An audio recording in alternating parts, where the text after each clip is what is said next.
देखले लइका हम नजरी से हमरा उतर जाला। अच्छा जब जान के मैसेज आवे तो दिलवा के धड़कन बढ़ जाला।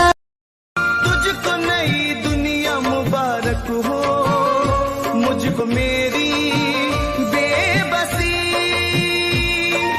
बिन तेरे गुजार लेंगे साजन अंधेरों में जिंदगी।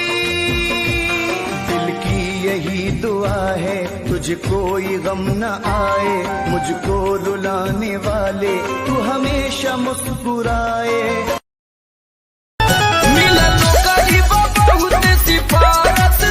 गाड़ी घोड़ा में बधनिया बनारस से, जहाँ करो बहरवा तो निकाल आवो ना पजरवा हो।